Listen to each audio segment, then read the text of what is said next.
Hello YouTube, vintage stereo collectors and restorers. Just kind of taking a break today. Every once in a while I take a day where I kind of finish stuff off, clean off some of the different areas I work in. I actually have, in this place we live, I have 3 different work areas and almost a 4th.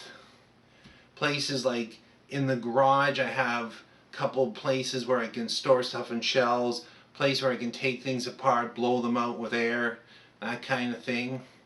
Then I have this spot up here, which is one of the bedrooms, and this is my grandmother's kitchen table in here. This is the best work surface in the world. You cannot damp whatever this is, whatever kind of asbestos creation this is. You can put the odd scratch into it, but it's amazing what it can take. You can solder directly on it, then just wipe it off with a rag. Then I have a table behind the camera and a bunch of shelves to the right. And then down in the rec room I have a desk with stuff on it and drawers full of tools.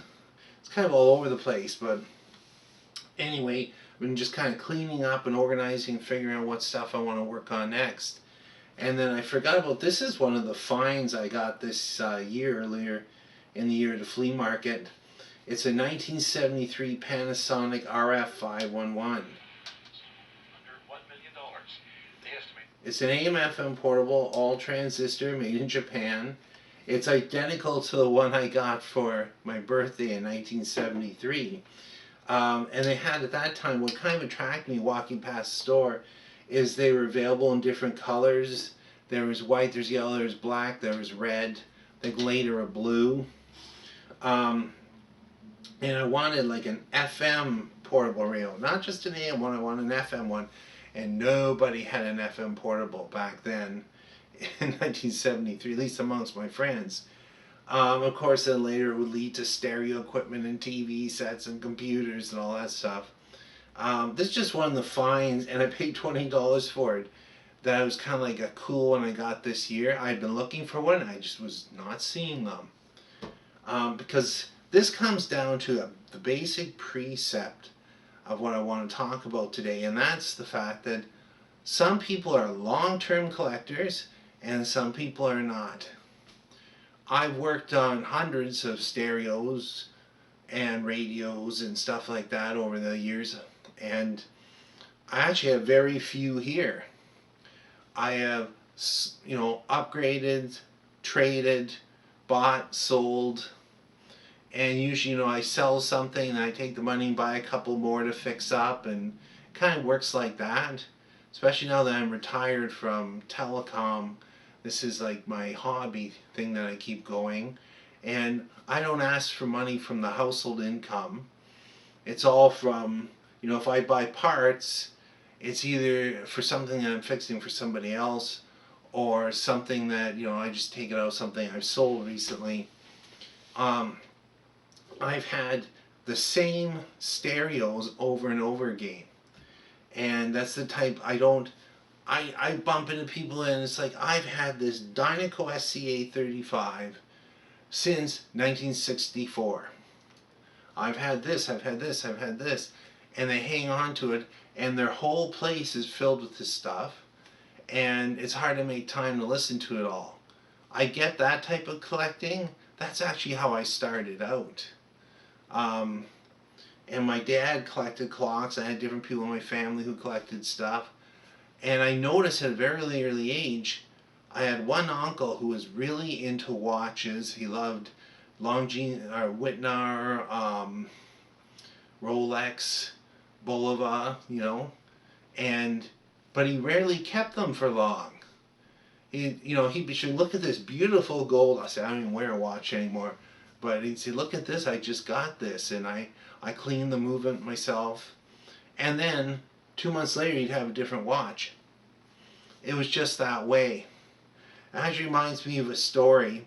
I bumped into some collectors in Toronto a few years ago. I went to the RM Classic, Spring Classic collector car auction and show at the Toronto International Centre. And there's one person I knew there that was selling some cars, so I sought him out, and what are you selling? Oh, I'm selling this and this. And he goes, can you help me out? I got a, drive one home that I bought. Oh, okay, yeah, yeah. And so anyway, he goes, I want you to meet one of my friends. I just sold him a Rolex. So, okay. So I'm talking to his friend, and uh, it was a guy, he was the top guy in the Canadian Armed Forces. He was a major general. I recognized him from TV. And he's showing, look at this beautiful watch. He goes, do you know much about Rolex? It's just to me. And we're like, we're strangers. I go, no, I've never owned one. He takes out, he goes, isn't that a beautiful watch? And then I said, hey, that's cool. I said, I want to look at that 68 Chevelle before it goes up to the auction block. And there was a 70 Camaro behind it. And so I said, I want to look at a few of these cars. So he kind of towed it along. And I'm looking at one car, and standing beside me is Dan Aykroyd. He's looking at the same 68 Chevelle. And it's like, you into Chevelles? Yeah, this is cool. He goes, I buy them and sell them. I don't really hang on to them. I drive them for a while. I get tired with the car in a few months. Oh, okay. And then I get into the Camaro. It was a 70 Camaro. I forget, I think it was 427 in it. It's quite a while ago. It was in the early 80s. And this guy sits, he goes, do you mind if I sit in here with you? It's Bruce Willis, you know? And I said, hello, how you doing? He goes, what do you know about these cars? And I said, well, the guy that's selling this car is a really good guy. He's a friend of mine. This car is, his baby. And he goes, well, I'm thinking of taking this one home with me. It's like, kind of cool. But I got to meet some different kind of collectors that day. And I formed an opinion over the years on, who's a long-term collector and who's a flipper. A lot of people that flip stuff usually don't restore it. I guess I'm bringing it to today. Yesterday, we were at the last Aberfoyle flea market of the year. And I had been chasing down a pair of Heathkits. And it was an AA100 and an AJ31 tuner. And they're sitting in a cabinet with glass shelves, lock cabinet, in one of the booths. And I saw it early in the spring. And I said, what are you asking for the two Heathkits? And he said, well, $1,500 for the pair. I said, that's too much for me. And he goes, well, what do you think? I said, somewhere around $800. And he goes, no way. He goes, I wouldn't even take them out of the cabinet for $800. So months have gone by, and I went there yesterday for the last one, and there he was. And actually a friend had sent me a text saying, so-and-so's looking for you. He wants to sell those two Heathkits. Because collectors and dealers and everybody, they get to know each other and form long-term relationships sometimes. Anyway, so I went and I saw the guy, and I said, what are you thinking? He goes, well, what are you thinking? I said, I gotta be honest, the market's getting a little soft on Heathkit lately. I said, I'm thinking 600, 700 at the most. And he's going, we might be able to do business at 800. I said, well, I would like to look at them actually. Do you know, is it original tubes? Are they a matched set of 7591s? We were kind of talking about that, and he goes, tell you what, go and get the cash. When you have the cash, come back and I'll have them out for you to look at. You can plug them in, whatever. And I'm like, oh, okay. So I had to go all the way across the grounds to the money machine. It only allows you to take 400 out at a time, so I had to take 400 out of two different accounts to get $800. Of course, there's another person there looking at me like I'm a riverboat gambler. But everything's cash in this domain. That's another thing, Anyway, so I head back, and he doesn't have them out of the cabinet. He goes, well, I've been kind of busy. Let's get them out. He goes, I haven't opened this up since I brought them here in the spring. Opened up, pulled them out. And you know how something looks good from afar, but it's far from good? It was just one of those things, like once got them out and into the light, the vinyl covers, the one on the tuner was pretty good, Both of them were heavily tobaccoed. The one on the amp, the cover on it, you know how, I don't, if you're familiar with Heathkit, they have kind of those scallop fins. You know, it's a thick steel, it's stamped, the fins kind of stand out like this. Well, this one it was an orange cover, but it didn't have the scallop fins. It had these slots cut into it. I've seen a lot of Heathkits over the years, and I'm thinking, what is this, a homemade cover? That's what I actually think it was, a homemade cover. The color was right, but the material was off, and it had these slots that were cut into the metal instead of stamped. Then I looked at the output tubes, the 7591s, which are very hard to get. They weren't original. They were all different brands. Somebody had taken them out, put those in. And I said, it doesn't have a match set. And he goes, I don't know what it has in it.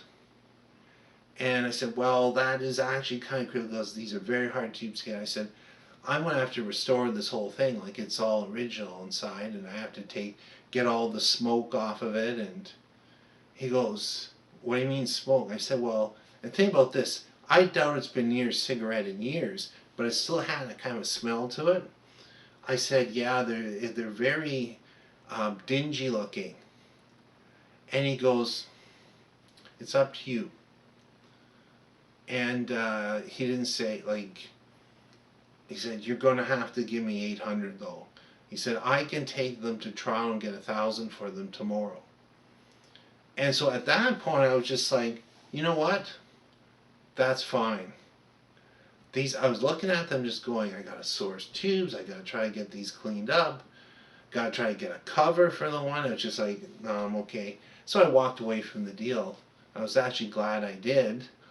I walked around a little nervous with cash on me, but anyway, it's funny because then I came home and there's a Dynaco SC835 I've been after, and it's in one of the Facebook listings, and it's come down from 1,000 to 850, but it's got the typical Dynaco faceplate. A lot of it's rubbed out, volume's rubbed out, power off on is rubbed out, and it only has one picture. And so I just, sent a request, said, can you take the cover off? I'd like to see if it's original inside. And the answer was, what do you mean by original?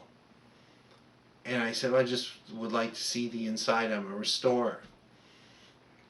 And I was actually thinking, with the Dynaco would be one I would keep. I've had 7 or 8 of those Dynaco SC835s in the last 15 years.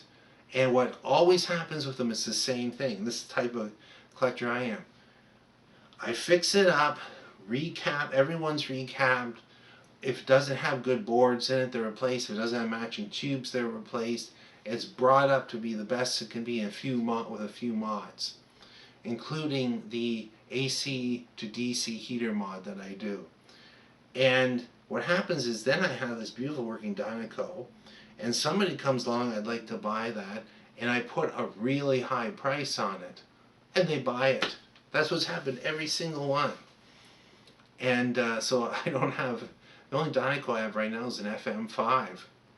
And I do have a stereo 120 amp. Yeah, I forgot about that one. But anyway, that's just kind of the way it goes with collecting for me. I'm always kind of moving through stuff. I have had almost every Sansui, almost every Technics, every Pioneer, every Kenwood, and sometimes in multiples. And that's just the way I've done it. It comes down to this. I like hunting for them. I like restoring them within reason. I like listening to them even more. And then I like moving them on to somebody that would enjoy it.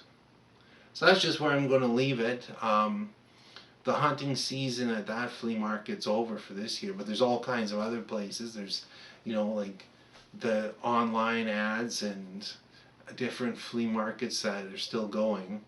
All I can say is happy hunting. I hope you find the stereo equipment you're looking for. Thanks for watching and listening.